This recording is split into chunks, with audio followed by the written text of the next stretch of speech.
America ने एक drone हमले के दौरान ईरान के रेवोल्यूशनरी गार्ड्स की एलीट फोर्स कुद्स के कमांडर जनरल कासिम सुलेमानी को जाँ भाग करके एक नया तबले जंग बजा दिया है, जिसके बाद ईरान के सुप्रीम लीडर आयतुल्ला खामनाई ने उनका बदला लेने का ऐलान किया। जनरल कासिम सुलेमानी कौन थे और अमेरिका ने उन पर क्यों हमला किया, आज की वीडियो में हम इसी बारे में बात करेंगे। मैं हूं इरफान आरिफ और आप देख रहे हैं किताबपीडिया।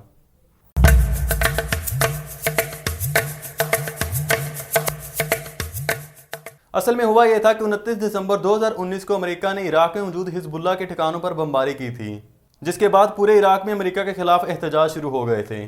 ये मुजाहरे पॉपुलर मोबिलाइजेशन फोर्स के लोग कर रहे थे। पॉपुलर मोबिलाइजेशन फोर्स इराक में एक प्रो ईरान मलेशिया ग्रुप है।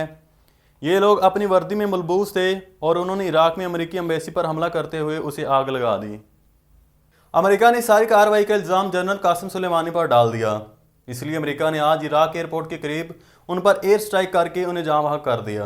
अमेरिका का कहना है कि जनरल कासिम सुलेमानी इराक में मौजूद कुछ अमेरिकी डिप्लोमेट्स को कत्ल करने की भी प्लानिंग कर रहे थे।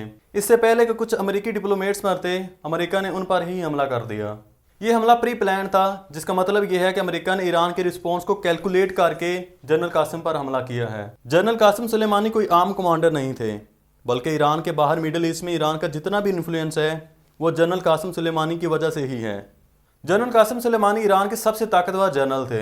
उन्होंने अपने मिलिट्री कैरियर का आगाज 1980 में इराक ईरान जंग के दौरान किया। बाद में उन्होंने सद्दाम हुसैन के खिलाफ इराकी शियाज की मिलिट्री मदद भी की। उन्होंने इराक में मौजूद इराकी कुर्दों के साथ भी अच्छे तल्लुकात कायम किए। बाद में हिजबुल्लाह और हमास की मदद भी करते रहे। शाम की जंग के दौरान बशार उल असद की हुकूमत बचाने के पीछे सबसे बड़ा हाथ जनरल कासिम सुलेमानी का ही था। इराक और शाम में दाइश के खिलाफ जंग के दौरान भी वो फ्रंट लाइन पर मौजूद रहे। मिडिल ईस्ट में ईरान की सारी foreign policy general Qasem Soleimani ही तय करते थे। वो कितने ताकतवर जनरल थे, इस बात का अंदाज़ा आप इस बात से लगा सकते हैं कि जब पिछले साल बशार उल असद ने ईरान का दौरा किया तो बशार उल असद और ईरान के सुप्रीम लीडर की मुलाकात के दौरान ईरान के वजीर खारजा को नहीं बुलाया गया था, मगर जनरल कासिम सुलेमानी वहाँ मौजूद थे। 2006 में हिजबुल्लाह और इसराइल की जंग हुई थी और हिजबुल्लाह ने इसराइल को जिस बंदे की वजह से हराया था वो यही थे।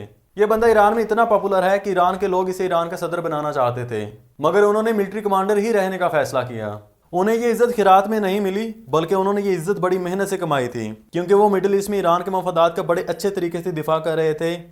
इसलिए वो ईरान के लोगों के लिए किसी मसीहा से कम नहीं समझे जाते थे। अब चूंकि ईरान का बहुत बड़ा बंदा जाँ बहक हुआ है तो ईरान इसका बदला जरूर लेगा। ईरान के सुप्रीम लीडर ने खून का बदला खून से लेने का ऐलान भी किया है, मगर सच पूछिए तो ये एक सियासी बयान से ज़्यादा कुछ भी नहीं है, क्योंकि ईरान में रेवोल्यूशनरी गार्ड्स ईरान के सुप्रीम लीडर और ईरान की हुकूमत से कई गुना मजबूत हैं। इसलिए बदला कब और कैसे लिया जाएगा इसका फैसला ईरान के सुप्रीम लीडर या ईरानी हुकूमत नहीं करेगी, बल्कि रेवोल्यूशनरी गार्ड्स खुद करेंगे। अगर हम ईरान के रिस्पॉन्स की बात करें तो ईरान के पास महदूद ऑप्शंस मौजूद हैं। जैसे इराक में इस वक्त 10,000 अमेरिकी फौजी मौजूद हैं और इराक में ईरान का अच्छा खासा इन्फ्लुएंस भी मौजूद है।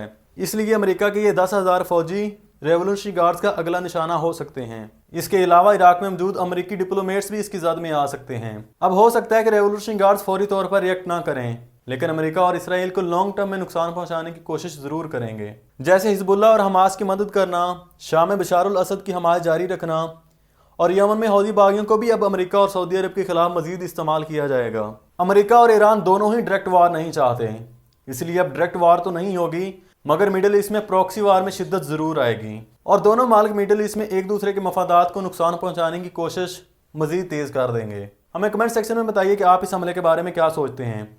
हमारे चैनल किताबपीडिया को सब्सक्राइब कर लीजिए और बेल आइकॉन भी प्रेस कर दीजिए और हम मिलते हैं आपको अगली वीडियो में। टिल देन टेक केयर, अल्लाह हाफिज़।